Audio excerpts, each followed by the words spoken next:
বনানীতে যে অফিসটা ছিল দলের, অফিসে যাচ্ছিলাম। তো কাছাকাছি যখন এসেছি তখন রাস্তার এক জায়গায় একটু জটলা, কয়েকজন মানুষ, একজন মহিলা শুয়ে আছে বোধহয়, সাথে এক ছোট বাচ্চা ছিল, হ্যাঁ মেয়ে ছিল বোধহয় সম্ভব। তো দেখি বোঝা যাচ্ছে যে মহিলা অসুস্থ। তা আমি রাস্তার এই পাশে, ওটা ছিল on the other side of the road, অফিসে তখন ফোন করলাম আমার এক সহকর্মীকে, বললাম যে কোথায় তুমি? ও বললো ভাই আমি অফিসে। তুমি, আমি অমুক জায়গায় আছি, তুমি আসো। ও তাড়াতাড়ি আসলো। আসার পরে আমি বললাম যে দেখো ব্যাপারটা কি। আমি আর ওই জটলাতে যাইনি, আমি ওখানে তো ও দেখে এসে আমাকে বলল যে খুব সম্ভবত মহিলাটা খুব অসুস্থ, এবং আমি তখন ওকে আমাদের জন্য অফিসে যে ডাক্তার ছিল যোগাযোগ করো, দেখো মহিলাটা কিভাবে সহযোগিতা করা যায়। তারপরে মহিলাটাকে হসপিটালাইজ করা হয়, পরে আলহামদুলিল্লাহ সুস্থ হয় মহিলাটা।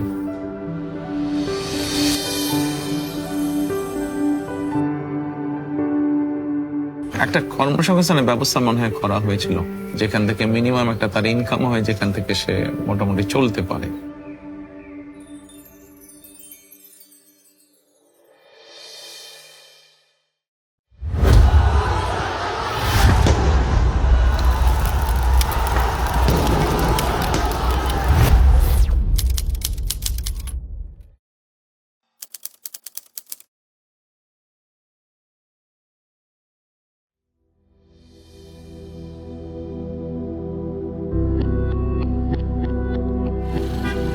আমাদের বৌদ্ধ মন্দির থেকে তিলপাপাড়া অনেক দূর। ওখানে যেয়ে কিছু মানে 1 ঘন্টার ভিতরেই উনি ওখান থেকে মনে করেন দগ্ধ অবস্থায় সমস্ত বিশ্ব রোড হয়ে আপনার বৌদ্ধ মন্দির এসেছে। আর সে নিজের গায়ের কাপড় চোপড় খুলে খুলে ফেলেছে। কত মানুষ রাস্তায় ছিল, কেউ বাঁচানোর চেষ্টা করেনি। তখন বৌদ্ধ মন্দিরে এসে আমাদের পরিচিত একটা দোকান, সেখানে ওনাকে বরফ টরফ দিয়ে, হরতাল ছিল গাড়ি যাচ্ছে না, পরে আমার ভাইয়েরা জোর করে একটা গাড়ি নিয়ে নিজেরাই চালিয়ে নিয়ে গিয়েছে আপনার বাণী মিডে। পরের দিন আমি আমার আব্বুকে দেখতে যাই, তখন আমার আব্বু আমার দেখে কান্না করছিল, মানে বোঝাচ্ছিল যে তার গা ঝুলে পড়ে যাচ্ছে, হয়তো তার কষ্ট হচ্ছিল, সেটা বোঝাচ্ছিল। আমাদের 2 বোনকে মাথায় হাত দিয়ে ওগুলো মানে আমাদেরকে দেখছিল, দেখে উনি একা একাই কান্না করছে। আব্বুকে তো ওইভাবে কখনো দেখিনি, মানে পুরো শরীর ব্যান্ডেজ করা ছিল। হসপিটালে যেয়ে দেখার পরে আমার মাথা ঘুরে যায়, আমি হসপিটালে অজ্ঞান হয়ে যাই। আমি তো ওনার চিকিৎসা অধীন, আমি ওনার সঙ্গে ছিলাম 5 দিনের দিন। আমাকে বললো একটা কলা দাও, কলা খাই, পানি খাই বলে নিয়ে কলাটা যেই নিতে গেছি, তেজ ফিরেন দেখে চোখ উল্টাইয়ে ওই সময় জানটা বেরিয়ে গেল। আমার বাচ্চারা বাসায় ছিল। খবর আসলো, একজন আমাদের এলাকারই মামা হয় পরিচিত, এসে বলছে যে আমির হোসেন মারা গেছে। এটা শোনার পর মানে আমাদের 2 বোনের মাথায় কোনো কাজ করেনি। পরে আমি যে আর আব্বুকে দেখতে পাইনি, আমি দেখছি ওই যে ঢাকনাওয়ালা ট্রেসারগুলো আছে না, ওতে করে আব্বুকে নিয়ে যাচ্ছে। যখন লেখালেখি করে লাশের জন্য, আমি অনেক হাতে পায়ে ধরছি যে দেখেন আপনারা অন্তত পোস্টমর্টমটা করেন না।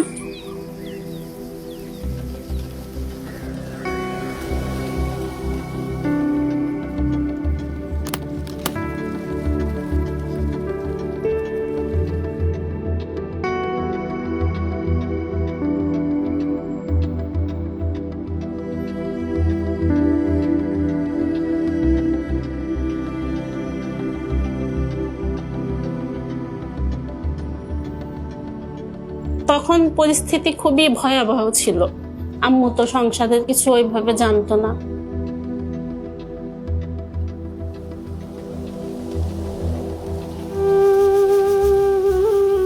বাবা না থাকলে তো কিছুটা অসহায় লাগেই। আমিও ছোটবেলায় বাবা হারিয়েছি, কাজেই মাথার উপরে বাবার ছায়াটা না থাকলে তো অসহায় লাগে। সেটা ছেলে হোক মেয়ে হোক। হয়তো আমাদের সামাজিক ব্যবস্থায় মেয়েদের জন্য বিষয়টা একটু বেশি কষ্টকর।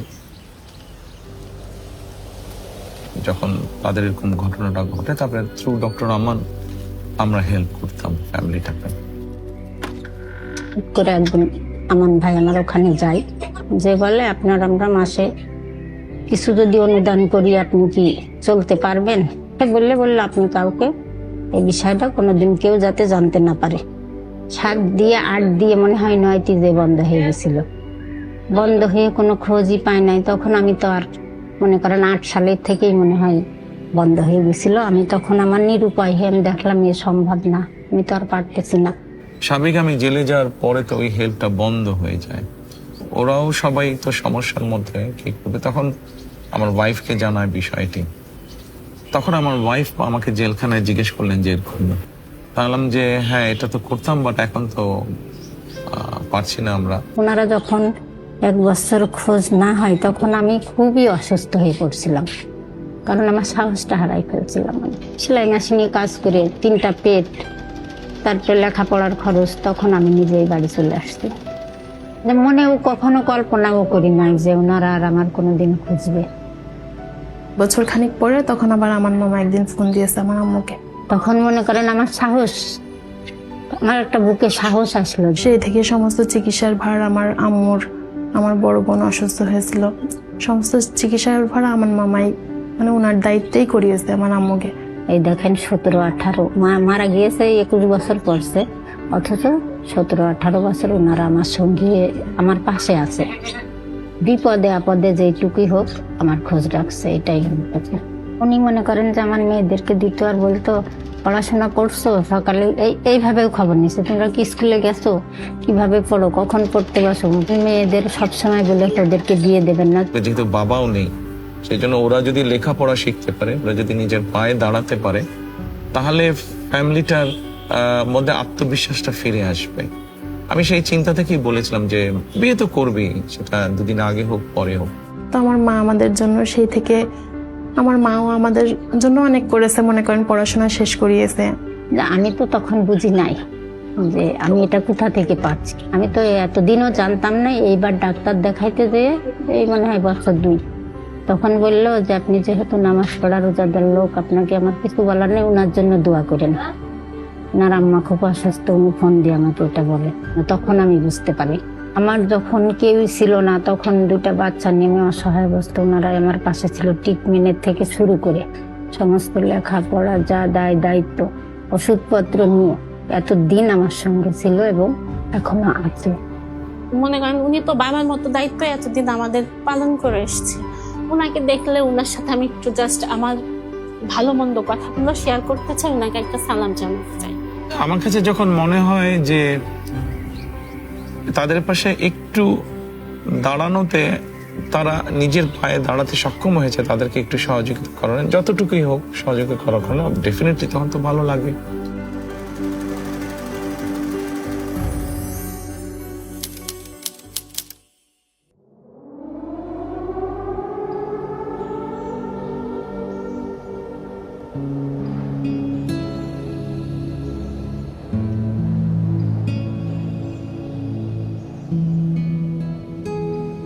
সময়টা ছিল শীতের সময়। জেলখানায় আমার সাথে একটা ছেলে থাকতো। ওই ছেলেটা আমাকে এমনি কথায় কথায় বলছে যে জেলখানায় এরকম অনেক মানুষ আছে, গরিব মানুষ আছে, বিশেষ করে বয়স্ক মানুষ। মহিলাদের ক্ষেত্রে এটা আছে বেশি, পুরুষদের ক্ষেত্রেও আছে। অনেকে এরকম আছে যাদেরকে কেউ দেখতে আসে না, যাদের কোনো ফ্যামিলি তেমন আসে না। গরম কাপড় নেই এদের। জেল থেকে যে কম্বল দেয় ওই কম্বলই আছে, কিন্তু ওই কম্বলটা সারাক্ষণ আপনি শরীরে রাখতে পারবেন না। তো সোয়েটার নেই বা শল নেই। তা আমি ওর কথাটা শুনলাম, শুনে আমি চুপচাপ থাকলাম। তার বলার কিছু নেই, আর করার তো অবশ্যই তখন কিছু নেই। তো পরবর্তীতে কোর্টে ডেট ছিল আমার, তার কয়েকদিন পরে কোর্টে ডেট ছিল। কোর্টে গেলাম আমি।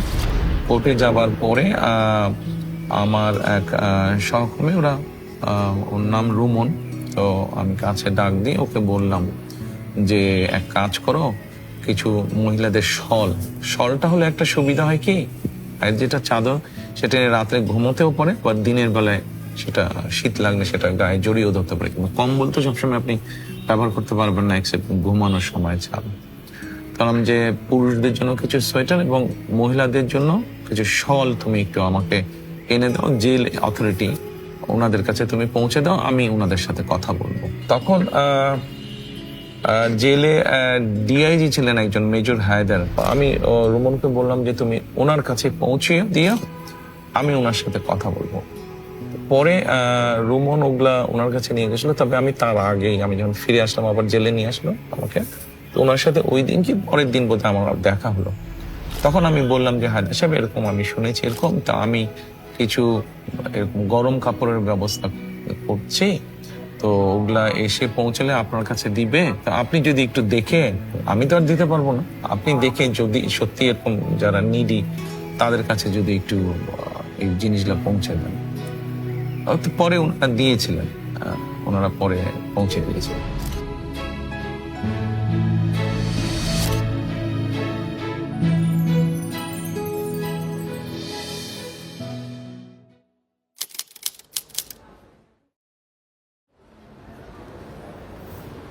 আমার বাবা একজন স্কুল টিচার, মাদ্রাসার টিচার, কিন্তু পরিবারে আমাদের তো 5 ভাই আমরা বেসিক্যালি। তো সেই সময় আমার বাবার জন্য এডুকেশন যে এক্সপেন্সটা সেটা ব্যয় করা বেশ কষ্টকর হচ্ছিল আর কি। আমার বাবা একজন কৃষক, আমার আরও 2টা বোন আছে, এর মধ্যে আমি মেডিকেলে চান্স পাই। আমার বাবা যেহেতু কৃষক, ওনার জন্য এই 3 জনকে একসাথে এই যে এটার যে খরচটা এটা ক্যারি করা আসলে অনেক কঠিন ছিল। অন্যান্য ভাই যারা ছিল, যারা ভার্সিটিতে পড়তো, তাদের থেকে কিন্তু আমার খরচটা একটু বেশি ছিল। সেই সময় একটা প্রেশার নিয়ে একটা টেনশন, বুঝছেন তা। অনেক ছেলে মেয়ে আসতো, meritorious result, very good excellent result, কিন্তু মেডিকেল বা ইঞ্জিনিয়ারিং বা আর্কিটেকচার এই পড়াগুলো তো একটু এক্সপেন্সিভ, বেচারারা এফোর্ড করতে পারতো না। আমার প্রতিদিনের টেনশন হইতো যে আসলে কি মানে এইভাবে কি লেখাপড়া কন্টিনিউ করা সম্ভব। যখন আমি ফার্স্ট ইয়ারে থাকি তখন তো আমি টিউশনি খুঁজতেছিলাম, তো শুরুর দিকে ওইভাবে কোনো টিউশনি পাওয়া যাচ্ছিল না। যে কোনো কারণেই হোক, আমার স্ত্রী যেহেতু একজন ডাক্তার, সে কারণে হয়তো নিজের অজান্তেই হয়তো মেডিকেলের বিষয়টা চলে এসছে আমার সামনে। সেই সময় আমার পাশে বিটু ভাই ওনারা আমাদের সঙ্গে কমিউনিকেট করলেন আর কি, করলেন যে ওরা প্ল্যান করলেন, যে বললেন যে আমরা তো তোমার রেজাল্ট দেখেছি, তোমার সম্পর্কে শুনেছি, আমরা তোমাকে একটা স্কলারশিপ দেওয়ার জন্য সিলেক্ট করেছি।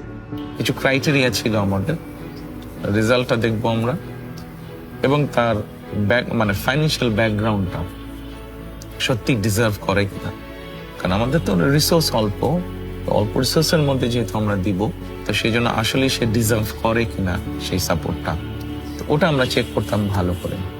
এবং আমার পুরো ফ্যামিলিতে কোনো ডাক্তার নেই, আমাদের ফ্যামিলিতে কোনো ডাক্তার নেই বেসিক্যালি। তো আমি কিন্তু পার্ট ডক্টর, তারা চাইতেন যে তার একটা ছেলে ডাক্তার হবে, আর আমিও বেসিক্যালি এটা আমি চাইতাম যে আমিও ডাক্তার হব। তো এই সময় যখন এই হেল্পটা যখন চলে আসলো, তো বাবার জন্য একটা মানে গ্রেট একটা রিলিফ হয়েছিল আর কি, অনেক বড় একটা রিলিফ হয়েছিল আর কি। পুরো মানে ফার্স্ট ইয়ার থেকে শুরু করে একদম ইয়ার পর্যন্ত, ফাইনাল ইয়ার পর্যন্ত, যতদিন আমি ইন্টার্নিতে না যাচ্ছি এবং ইন্টার্নের ভিতর না পাচ্ছি, এই সময়টা পর্যন্ত ওরা কিন্তু আমাকে ফুলি একটা ফাইন্যান্সিয়াল সাপোর্ট আমাকে দিয়েছে। তারা শুধু মানে ফিনান্সিয়াল সাপোর্ট দিয়েছেন ব্যাপারটা এরকম না, মাঝে মাঝেই আমার মানে পড়াশোনা কীরকম হচ্ছে, আমার রেজাল্ট কীরকম হচ্ছে, আমি কি প্রোগ্রেস করছি কি না, বা অন্য আনুষঙ্গিক কোনো প্রবলেম আছে কি না, আমাদের আর কি ধরনের সহযোগিতা প্রয়োজন, এগুলো সব কিছুই খোঁজখবর নিতেন। এখন বড় হয়ে গেছে, এখন ফুল ফ্লেজের ডাক্তার হয়েছে অনেকে, বিসিএস পরীক্ষাও মনে হয় দিয়েছে, কেউ বিসিএস পরীক্ষা দিয়েও আপনার মেডিকেলে জয়েন করেছে। তো আমাদের এই স্কলারশিপটা যে জনাব তারেক রহমান স্যার দিয়েছেন, মানে এটা কখনোই আমাদেরকে মানে ইনফর্ম ওইভাবে করা হয়নি। তখন আমি জিজ্ঞাসা করছিলাম যে আসলে ফান্ডিং করা হচ্ছে, ডিটেলসটা আমাকে একটু বলা যাবে? তো ডিটেলস করে না, আপনাকে এটা স্কলারশিপ দেওয়া হচ্ছে, এখন ডিটেলস এত কিছু বলা যাবে না, আপনি নিতে থাকেন, আমরা আপনার সঙ্গে কমিউনিকেট করব। এখন হয়তো কেউ কিছু হয়তো বা জেনেছে, বাট মোস্টলি জানে না।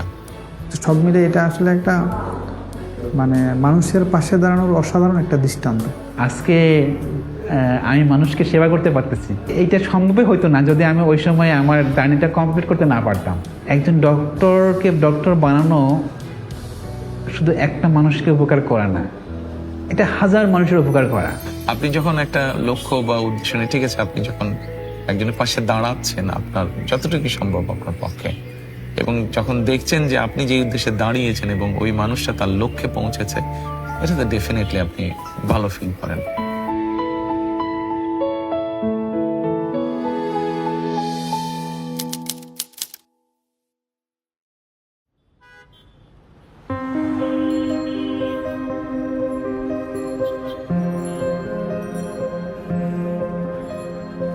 পুরা পৃথিবীতেই মানুষ এবং প্রাণীর সমান কোএক্সিস্টেন্স থাকা উচিত। প্রতিটা প্রাণী কিন্তু সৃষ্টি করা হচ্ছে কোনো একটা পারপাস সহ, পারপাস ছাড়া কিন্তু কোনো কিছু সৃষ্টি করা হয় নাই। ওরা তো বলতেও পারে না যে আমার খিদা লাগছে বা আমার এই জায়গাটায় ব্যথা, তাহলে ওদের প্রতি আমাদের রেসপন্সিবিলিটিটা আরো অনেক বেশি হওয়ার কথা না?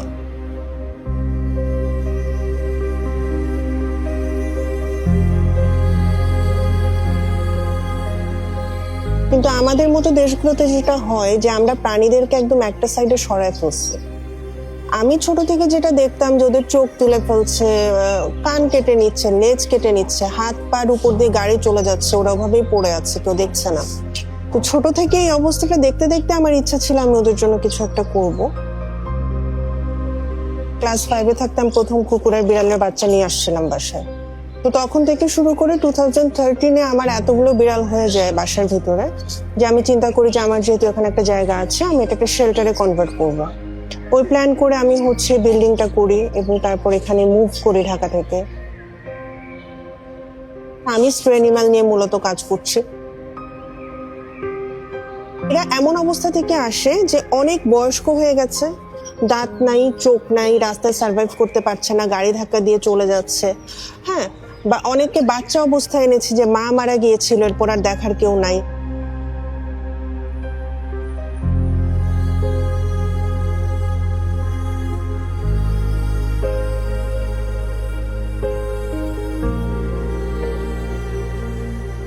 আমাদের এখানে অনেকগুলো আছে চোখে দেখতে পায় না, ওরা একটু এদিকে ওদিকে ঘুমায় থাকে, খুব একটা মুভ করে না। আর হাফ প্যারালাইজড অনেকগুলো আছে যারা ঠিক মতো হাঁটতে পারে না। তোরা রাস্তায় খাবার পাবে কিভাবে আর খাবে কিভাবে, যেখানে সুস্থ কুকুরে সার্ভাইভ করে না। প্রত্যেকটি প্রাণী, জীব কোন না কোনো ভাবে মানুষের উপকার তো করছেই। আমরা সৃষ্টির সেরা সৃষ্টি আল্লাহ, সেটা আমাদের দায়িত্ব এই যে কোনো জীব প্রাণীর প্রতি যত্নশীল হওয়া। সোশ্যাল মিডিয়া অথবা কোনো বাংলাদেশি টিভি চ্যানেলে খুব সম্ভব দেখেছিলাম কোনো একটা প্রোগ্রামে যে ও বেশ স্ট্রাগল করছিল, মানে যেহেতু এই ধরনের স্ট্রে ক্যাট বা ডগকে নিয়ে এসে বিশেষ করে যারা ইনজুরিও হেল্প করে, কিন্তু ওরকম সহযোগিতা বোধহয় পাচ্ছে না। তখন আমি ঢাকায় আমার এক সহকর্মী বললাম যে একটু যাও তো, তুমি দেখে আসো তো কি বিষয়টা কতটুকু ঠিক বেঠিক বা সঠিক। 2018-এর দিকে মেহেদি ভাই আমাদের সাথে প্রথম যোগাযোগ করেন over the phone. And to be honest, আমি তখনও জানতাম না যে উনি আসলে কে বা কার পক্ষ থেকে উনি ডোনেশনটা দিচ্ছেন। উনি এখানে আসছেন, শেল্টার উনি ভিজিট করে যান। ও দেখে এসে আমাকে পরে রিপোর্ট করলো। তো তখন আমি এবং আমার মেয়ে আলোচনা করে আমরা সিদ্ধান্ত নিলাম যে ঠিক আছে, আমাদের পক্ষে তখন যতটুকু সম্ভব ছিল ওর কুকুর বিড়ালের আমরা যেটা করেছিলাম যে খাবারের কষ্টটা বেশি হয়, তো খাবারের ব্যাপারে যতটুকু সহযোগিতা করা যায় তাহলে মাসিক ভিত্তিতে আমরা ওকে বললাম ঠিক আছে। পরে আমি আমার যে সহকর্মীকে পাঠিয়েছিলাম ওকে আবার বললাম যে তুমি গিয়ে বলো যে আমরা খাবারের ব্যাপারে এই পরিমাণ আমরা সহযোগিতা করতে চাই, যদি ওরা এগ্রি করে তাহলে আমরা স্টার্ট করবো এটা। তো তখন তারপরে আমরা তাকে এখন পর্যন্ত আমরা চেষ্টা করছি কন্টিনিউ করতে।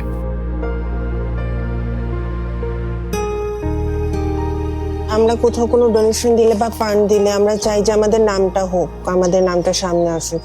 তো এত বছর ধরে যে উনি হিডেন থেকে আমাদের হেল্পটা করে গেছেন, এটা খুবই অ্যাপ্রিসিয়েটেড একটা জিনিস। এবং আমি যখন জেনেছি জিনিসটা খুব অবাক হয়েছি। ওনারা যে উদ্যোগটা নিয়েছে এটা তো আগে নেওয়া হয়নি। তো শুধু ফান্ডিং দেওয়া বলে না, একটা অ্যাম্বুলেন্সের উদ্যোগ নেওয়া হয়েছিল, ওনাদের একটা অ্যানিম্যাল ওয়েলফেয়ার অ্যাসোসিয়েশন করা হয়েছে। আমাদের কিন্তু অ্যানিম্যাল ওয়েলফেয়ার ডিপার্টমেন্ট বলতে কিছু নাই। তো এটা ওনারা যে শুরু করেছেন এটা তো ফার্স্ট, এটা অবশ্যই মানে একটা মাইল ফলক আমাদের জন্য। অন্তত একটা জীব হিসেবে যদি আমরা কিছুটা হলেও সহানুভূতিশীল হই এই সৃষ্টিগুলোর প্রতি, শুধু জীবজন্তু কেন, গাছপালা, আমাদের আশেপাশে যে গাছ আছে, গাছপালা সবকিছুর প্রতি, তাহলে আমরা যেরকম একটা সুন্দর পরিবেশ, সুন্দর সমাজ, সুন্দর রাষ্ট্র সবকিছুই একটু হলেও সুন্দর করে গড়ে তুলতে পারবো। তো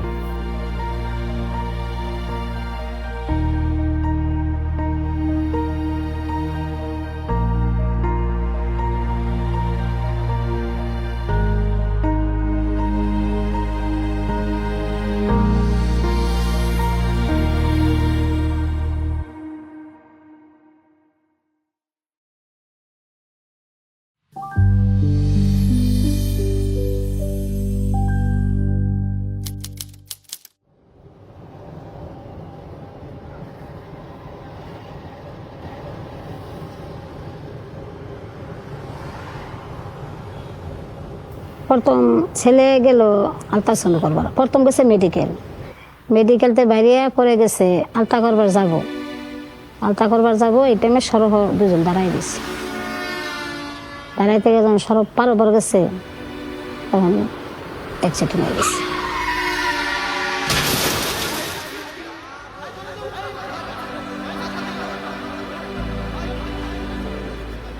দৌড় করে গিয়ে একটা সিএনসি খারাপ, সিএনসিটা খারাপ করে টান দেয় উঠে পড়লাম। উঠে পরে আমি সিএনসি উঠে পড়ে বেড়া আমার নিলে পরে বেড়ার করতে দিম, বেড়ার কিছু কই নেই, বেড়াই আমার টান দিয়ে নামাই আছে, নামাই উঠে আমি দেখি এনে একটা লাশ, দুইটা লাশ, দুই জায়গা আমার আমার বইরে আছে প্যাকেটও, আর নাতিন ডারে গিয়ে পাই নেই আমি।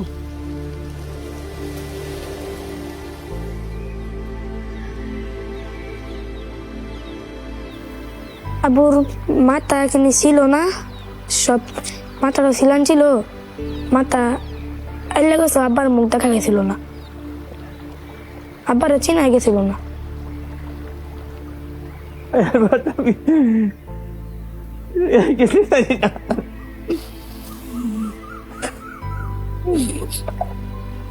তারপরে গেছি, ওরা আম্মুল্লা দেখে দিয়ে, আম্মুর এটা কিছু ছিল না, খালি চোখটা ছিল, আর কিছু ছিল না।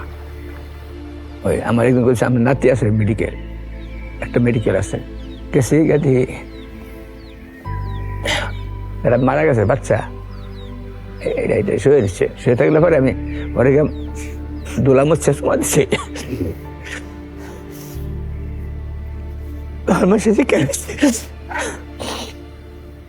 মারা গেছিল সঞ্জিদা, 3 বছর বয়স, 5 ছোট ছিল হয়। ডাক্তার করে আমরা নাতি আরেকটা আছে, এটা তো মারা গেছে, এবার নাতি আরেকটা আছে, ওদের গেছি দিয়ে নাতি আমার কুলো দিচ্ছে, পরে ডানা হয়ে গেছে মেডিকেল ফটো চালাইয়া। ফাতেমা তার মা বাবার মুখ সে দেখে নাই, আমরা দেখতে পারছি, সে দেখতে পারে না।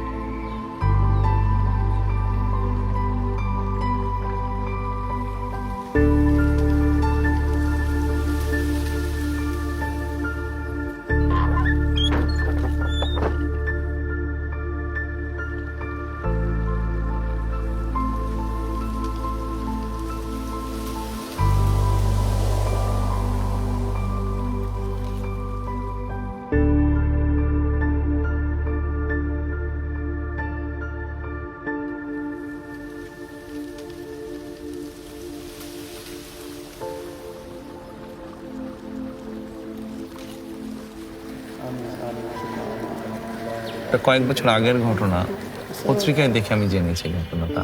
মাটা মারা যায় কিন্তু বাচ্চাটা ভূমিষ্ঠ হয়েছিল, বাচ্চাটাকে এতিমখানায় দিয়ে দিয়েছিল। আর্নিং সোর্স বাবা ছিল, বাবা মা দুজনেই মারা গিয়েছিল, ওরা কয়েক ভাই বোন। দাদা দাদির সাথে খুব সম্ভব থাকে, এবং দাদা বা দাদির বোধহয় একজন প্যারালাইজ বোধহয়।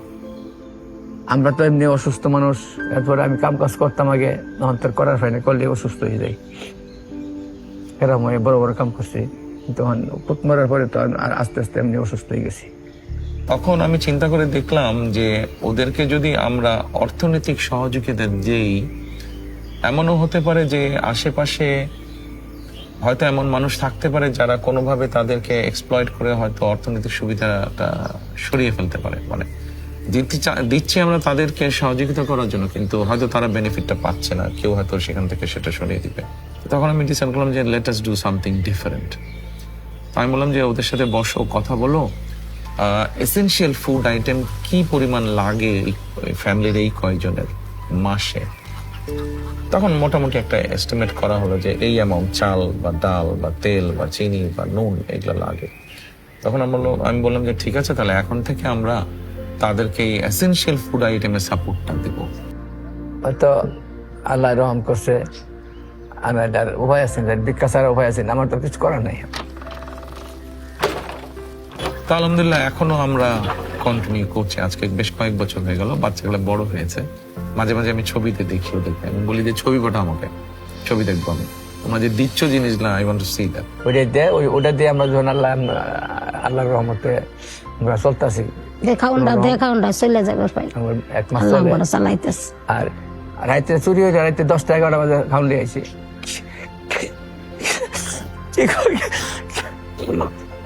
কি কষ্ট কষ্ট হয়ে গেছে, অনেকদিন কষ্ট হয়ে গেছে। কষ্ট গেছে, এটা আমি হয়তো বুক করছি, অনুভব করছি যে রাইতে 10টা 8টা 9টা 10টা চুরি হয়েছে, খাওয়া গেছে, তার খাউন বন্ধ দেয় নাই, প্রত্যেক মাসে খাউন গেছে। 1 মাসও মিস প্রচন্ড খাওয়ান দিচ্ছে, মেঘ বৃষ্টি খাওয়াতে গেছে। যারা এই কাজগুলো করতে পছন্দ করে, যারা চায় এরকম করতে, পাশে গিয়ে দাঁড়াতে, দলমত নির্বিশেষে, এরকম অনেক মানুষকে আমরা চেষ্টা করেছি তাদের পাশে গিয়ে দাঁড়াতে, যারা আমাদের দলই করে না, আমাদের দলের সাথে যাদের কোনো সম্পর্কই নেই, বাট মানুষটা অসহায়, তার একটা সহযোগিতা বা সাহায্য প্রয়োজন, করেছি আমরা। ধন্যবাদ, মানে লাখ লাখ শুক্রিয়া, তাকে ভাষায় প্রকাশ করার মতো না। উনি যে উপকারটা যা করছে আর কি, এটা আমার ভাষায় করার মতো কোনো নাই, বলার মতো কোনো ভাষা নাই। বাচ্চাগুলো বড় হচ্ছে, বাচ্চাগুলো লেখাপড়া শিখবে, ইনশাল্লাহ নিজের পায়ে দাঁড়াবে। ওর বাবা মারা বেঁচে থাকলে তাই তো করতো তারা, তো বাবা মা আনফর্চুনেটলি বেঁচে নেই। এতটুকু যখন আসছে ইনশাল্লাহ বাকিটাও যাবে।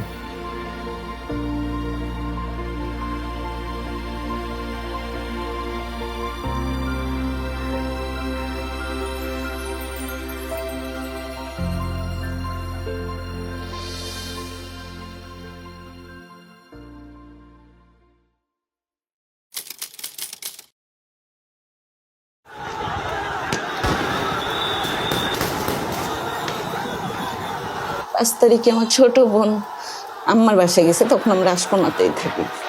তো আমরা খবর দেখতেছি আমার ছোট বোন ও নাচতেছে, মানে শেখ হাসিনা পালাইছে, এটা দেখে ও ওই খবর টবর দেখলো। 4টা বেজে গেছে, ওর ফ্রেন্ডরা ফোন দিতেছে নিচে নামার জন্য। তো ও চলে যাইতেছে পর আমাকে বলতেছে আম্মু আমি যাই। আমি কইছি আব্বু যেখানে যাও সন্ধ্যার মধ্যে চলে আসো, আম্মু তুমি টেনশন করো না, আমি চলে আসবো। তো নিচে যে 2 বন্ধুর সাথে চলে গেছে। 7:12 আব্দুল্লাহকে 2বার ফোন দিছি, ধরে নেয়। 7:19 আবার ফোন দিছি, 2বার ধরে নেয়। 3বারের মাথায় ও ধরছে। 36 সেকেন্ড ওর সাথে আমার কথা হয়েছে। সালাম দিয়ে শুধু বলছি বাবা তুমি কোথায়? ও বলছে এয়ারপোর্টের মাথায়। বলছি বাবা আজান দিচ্ছে, সন্ধ্যা হয়েছে না, কাম্মু আধা ঘন্টার মধ্যে আসতেছে। 8:10 একটা আননোন নাম্বার থেকে ফোন আসছে, রিসিভ করতে করতে কেটে গেছে। আবার উনি কল দিছে। উনি শুধু ফোন দিয়ে বলছে আব্দুল্লাহর আপনি কি হন? আমি বলছি আব্দুল্লাহর মা। কেন, কি হয়েছে? ও অ্যাক্সিডেন্ট করছে, আপনি একটু এখনই আসেন। আমি শুধু ওনাটা নিয়েছি আর আমার ব্যাগটা নিয়েছি আর মোবাইলটা নিয়েছি। তো এর মধ্যে আবার উনি ফোন দিছে, আছে আপনি তাড়াতাড়ি না আসলে ঢাকা মেডিকেল পাঠিয়ে দিবি। ওনার এই কথা শোনার পর আমি মোটামুটি যে আব্দুল্লাহর হয়তো গুলি লাগছে, রাস্তায় বেরোনোর পরে আমি বুঝি। তা আমি দৌড় দিয়ে ঢুকে গেছি। ঢুকে ও একটা কফি কালারের টাইস পরা, ওর চেহারা তো ঢাকা, ওর পায়ে সাদা সুতা বাঁধা দেখে আমি বুঝে ফেলছি যে আমার বাবা তার নাই। তা আমাকে ঢুকতেই দিতেছে না। মহিলা মানুষ বলতেছে আপনাকে ঢুকানো যাবে না, আপনি পুরুষ মানুষকে। তোর মামা গেছে, ওর মামা দেখে ওইখানে অজ্ঞান হয়ে গেছে, আমি অজ্ঞান হয়ে গেছি।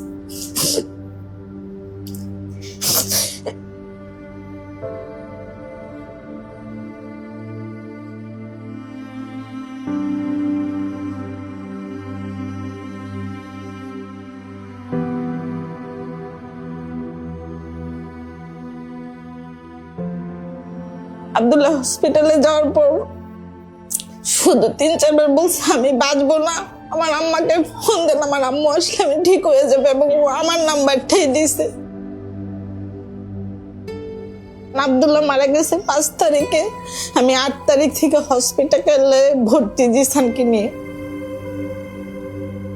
19 তারিখে ধরা পড়ছে ক্যান্সার, ক্লোন ক্যান্সার 3rd স্টেজে।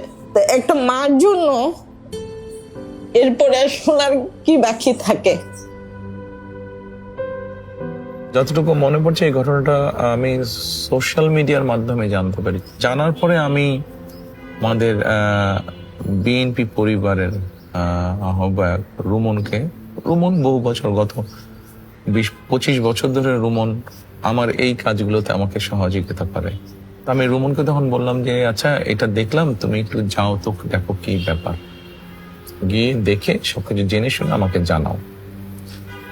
তো দেন রুমন ওখানে যায়, মায়ের সাথে কথা বলে।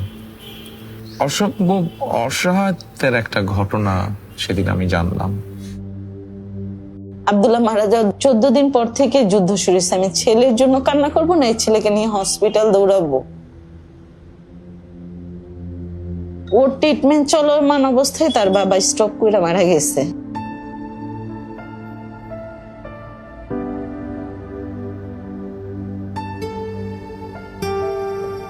দিন শেষে আমার ছেলের জন্য আমি, আর আমার জন্য আমার ছেলে, আসলে আমরা অনেক একা।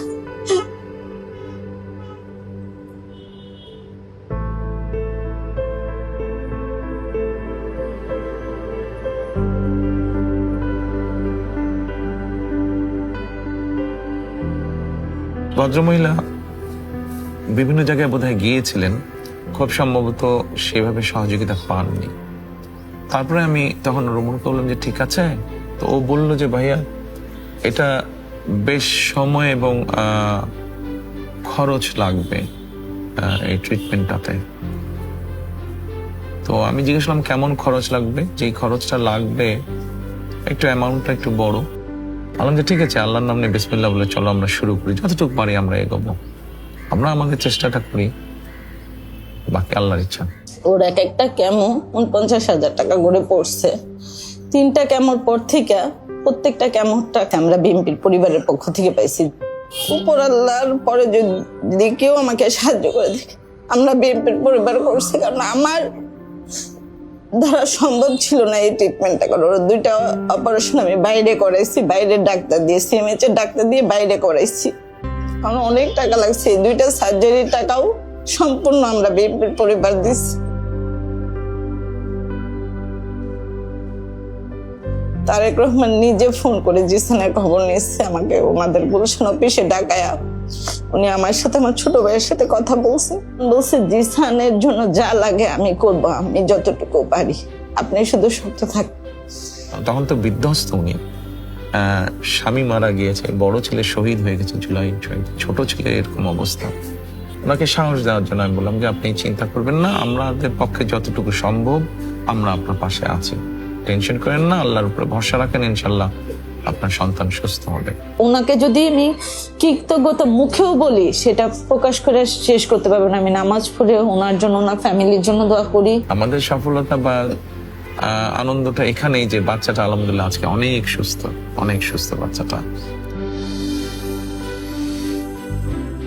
মানে আমি চাওয়ার আগে এত কিছু পাইছি যে চাওয়ার আর জায়গা নাই গা, মানে আমার কোনো কিছু ফুলফিল, আমার বাচ্চার চেয়ে বড় কিছু তো নাই। তারা আল্লাহর রহমতে তাদের উসিলায় আমি আমার বাচ্চাটাকে সুস্থ পাইছি, এটাই আমার জন্য অনেক অনেক অনেক আলহামদুলিল্লাহ। মাটাও যখন সেই প্রশান্তির হাসি দেয়, ওটাই আমাদের কাছে সবচেয়ে বড় পাওয়া।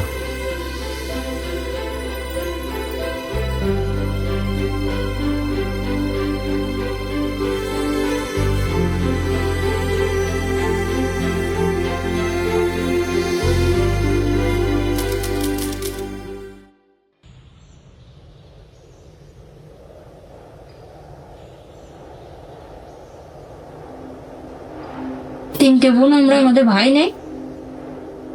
বোনেরা বাপ থেকে মামা বাড়ি থেকে বিয়ে হয়েছিলেন, তারা রেখে যাচ্ছিল। যখন বাচ্চা হয়েছে তখনই এর বাপ যশোর যেতে, তখন আর বাপের কাছে জিজ্ঞেস করিলাম, যে বাপ কোথায়, তখন বলছে যে যশোরে থাকে। এই দেখার পরে আর হসপিটালও দেখতে গেছিল, দেখছি বই দেখিয়েই তো ও সফরে চলে গেছে। যখন ছেড়ে দিয়েছে তখনই বলেছে। ওখানে 8 মাস ছিলাম শ্বশুর বাড়ি, তারপরে মামা বাড়ি পাঠাই দিয়েছিল। মামা বাড়ি থেকে তাই কয়েক মাস থাকার পরে তাই কামাই দিয়ে দিয়েছিল। এটুকুই চাইছিলাম যে আমার বাচ্চা যাতে তার বাপের পিতৃ পরিচয় চাই পাই, যাতে দাদা বাড়ি যাতায়াত করতে পারে। শুধু আমার কাছে থাকবে না, তার দাদা বাড়িরও তো দরকার আছে। দাদা বাড়ি যাতায়াত করবে, দাদা বাড়ি যাবে তারা। এখনো বাপের এই দিক থেকেও কষ্টেই আছে, কারণ আমার কাছে অনেক সময় বলে এটা ভাই আমি বলতে পারি না। যখন আমার বাচ্চা জিজ্ঞেস করে সবার আব্বু আছে, সবাই বলে ওঠে আমার বাচ্চার অনেক পেরেন্ট, মানে কথা বলে বড় মানুষের মতো ইয়ে বলতে গেলে আমি বলতে পারি না। যে অনেক অনেক প্রশ্ন করে, যখন সবাই আমার ওই স্বাস্থ্য ভাইরা আছে বাচ্চারা সবাই মা আব্বু বলে কোলে ওঠে, তখন আমার বাচ্চাও অনেক সময় ভুল কেমনে মামাকে বাপ বলে ডেকে ফেলে, বুঝছেন।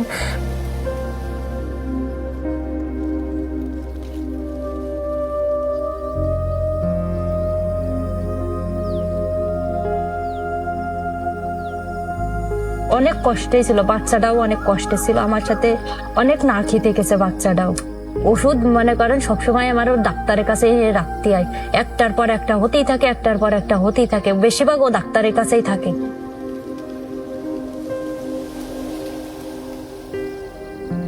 আমাদের থাকার ঘরও ছিল না, যে বাচ্চাটা নিয়ে থাকবো আমাদের থাকারও ঘর ছিল না। এইখানে একটা ভাঙ্গাচুরে একটা টালির ঘর ছিল, মানে মনে অবস্থা যে রাত থাকার মতো না। দিনের বেলা হয়তো বেড়ালাম চালালাম, রাত্রে আমরা থাকতে পারতাম না। পত্রিকা বা সোশ্যাল মিডিয়ার মাধ্যমে আমি জেনেছি। তারপরে আমি আমার অভ্যাস মতো আমার টিমকে আমি বলেছি আচ্ছা এই বিষয়টা কি, একটু তোমরা আগে নিজেদের মতন করে জানো। তারপরে ওরা যায় জানে, এবং তারপরে আমাদের অবস্থান থেকে যেটা মনে হয়েছে, যতটুকু মনে হয়েছে করা সম্ভব বা করতে পারবো আমরা সেভাবে চেষ্টা করেছি তাদের পাশে দাঁড়ানোর জন্য। তার এসে আমাকে বললেন আমার বাচ্চার পাশে সুবিধা অসুবিধার জন্য পাশে থাকবে, লেখাপড়ার খরচ দিবে, আবার বলেছে তোমাকে একটা থাকার স্থান করে দেওয়া হবে ঘর। তা আমার ওই যে দেখতে পাচ্ছেন আপনারা এই ঘরটা তিনি করে দিয়েছেন, আলহামদুলিল্লাহ। এই আমার বাচ্চা নিয়ে ওই ঘরে আমি থাকতে পারবো। আর তিনি বলেছেন যে লেখাপড়ার খরচ নিব, দায়িত্ব তিনি পাশে থাকবে। একটি স্বাভাবিক বাচ্চার ভবিষ্যৎ যেমন হওয়া উচিত, ওই বাচ্চাটার ভবিষ্যতেও চেষ্টা করবো আমরা সেভাবেই গড়ে তুলতে। বাচ্চাটা এখন ছোট আছে, কয়দিন পর একটু বড় হবে, যখন স্কুলে যাওয়ার বয়স হবে ও স্কুলে যাবে ইনশাল্লাহ, শিক্ষা গ্রহণ করবে। এক সময় তার যেই যোগ্যতা আছে, মেধা আছে, সেটার ভিত্তিতে সেইভাবে সে এগিয়ে যাবে। হ্যাঁ, তারেক রহমান তিনি মানে আমাদের কষ্ট বুঝেছেন, যে তিনি একটা আসলে আমার কাছে মনে হয় তিনি একটা মহান মানুষ, যে আমাদের পাশে দাঁড়াইছেন, যে গরিবের পাশে দাঁড়াইছেন। তার শুভাকাঙ্ক্ষী হিসাবে আমরা যারা আছি, আমরা যতটুকু পারি তাকে সহযোগিতা নিয়ে তার পাশে দাঁড়াবো, তার সাথে থাকবো।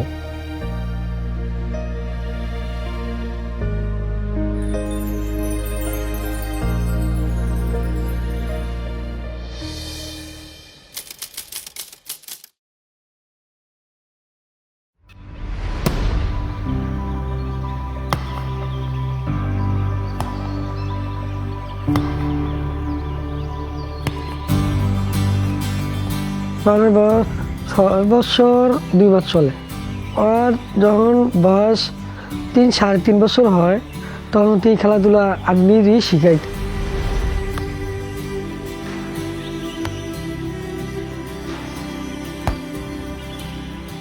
সর্বপ্রথম আমার শ্বশুরই একটা বল দিয়েছিল প্লাস্টিকের, মানে তাই সে ছোট ছিল, একটা হাঁটা শিখছে, ওই সময় একটা প্লাস্টিকের বল এনে দিয়েছিল। ওই থেকে মানে বল হাতে নেই, ওই খেলতে লাইতে পরে হ্যাঁ বাবা একটা বল এনে দিছে। আমার দোকানের সামনে আমি ফজর নামাজ পড়ি, ডেলি শিখাইতাম অন্তত 1 থেকে 1.5 ঘন্টা। যখন 2-5-6 মাস খেলা শিখছে, তখন দেখি নিজেই ইচ্ছাইতভাবে আরও বা বল খেলতে জায়গা হ্যাঁ খুব আগ্রহ। তখন দেখলাম আস্তে আস্তে যেটা শিখেই আলাই দিলে সেটাই দেখা যায় শিখে বা শিখতে চেষ্টা করে। তখন আমি বুঝছি না আস্তে আস্তে মোটামুটি ভালো একটা কিছু করবে। আমাদের এলাকায় অনেক পোলাপাইন আছে, মোবাইলে ভিডিও করে টুইরা প্রথম ইয়া করছে, পরে চ্যানেল আছে না, চ্যানেলে আসলো, সবাই হিসাব এটা ভিডিও টিডিও করে ভাইরাল করছে। আমাদের দলের একজন নেতা আছে আমিনুল, সবাইকে ফুটবলার আমিনুল হিসাবে জানে। যখন আমরা পরিকল্পনা করলাম যারা এরকম প্রতিভাবান আছে তাদেরকে আমরা আস্তে আস্তে আস্তে খুঁজে বের করব, তখন আমি আমিনুলকে বললাম যে আমিনুল, তুমি এক কাজ করো, তুমি তোমার মতন করে খোঁজ করো এরকম প্রতিভাবান শিশু, কিশোর, যুবক কোথায় আছে। এবং তখন খুঁজতে গিয়ে আমরা এই ছোট বাচ্চাটাকে খুঁজে পেলাম। আমি সাইকেলের কাজ করি, মেকানিক কাজ, অত 500 টাকা কাজ করি, এটা দিয়ে আমি সংসার চালাই, চলি। তখন আর বোর্ডও ছিল না, জার্সি আমার দেশের পোলাপাইনে 2টা জার্সি দিয়েছিল, ওই জার্সি দিয়া খালি পাই খেলাধুলা করতো। এরপরে গোলরক্ষক আমিনুল সাহেব আসলো, আইসা সোহানারে কিছু উপহারও দিছে, বুট, পেন, জার্সি, তারপরে বল। ছেলেদের মধ্যে হোক, মেয়েদের মধ্যে হোক, যার যেই প্রতিভাটা আছে তাকে আমরা চেষ্টা করব সেই প্রতিভাটা আরো যাতে বিকশিত হতে পারে সেই সুযোগটা তৈরি করে দেওয়ার জন্য। ছেলে তো দেশের হয়ে খেলবো, ভালো একটা কিছু করবো, এটাই তো আমার স্বপ্ন, যাতে এটাই দেশের ভালো কিছু করা, এটা আমার ভালো কিছু করা। আমাদের এই প্রতিভাবানদেরকে যদি বের করি এবং ওদেরকে যদি একটা স্কোপ তৈরি করে দিতে পারি আমরা, তারা আরো বিকশিত হয়। ছোট্ট মিছে আরো লইতে পারি, এগুলো গেঞ্জিগুলো আরো হতে পারে, সাত দিয়ে আরো লইতে পারি, তারপরে নিচে দিয়ে আরো লইতে পারি, তারপরে আবার কত কিছু পারি। আমি ধন্যবাদ জানাই জনাব তারেক রহমান সাহেব আর গোলরক্ষক আমিনুল সাহেব, তারা আমার মাসে কিছু অর্থায়ন দেয়। এটা দেওয়ার পরে এখন মোটামুটি আমার স্বাভাবিকভাবে ভালোভাবে আমি চলি, প্ল্যান পড়ালেখা করাইতে পারি, আমার এখন চলতে একটু সহজ হয়। তারেক রহমান সাহেবকে আমি মনে করি ঠিক আছে আমার মাথার উপরেই রাখি। তার কাছে আমি কৃতজ্ঞ যে আমার ছেলের পাশে দাঁড়াইছে। আমাদের লক্ষ্য উদ্দেশ্যটা হচ্ছে যে এই প্রতিভাবানদেরকে যদি আমরা প্রপারলি ট্রেনিং এর ব্যবস্থা করতে পারি, তাহলে এই মানুষগুলোকে দিয়ে আমরা দেশের জন্য সুনাম সম্মান বয়ে নিয়ে আসতে পারি, যেটা ভেরি মাচ পসিবল, আমি দৃঢ়ভাবে বিশ্বাস করি।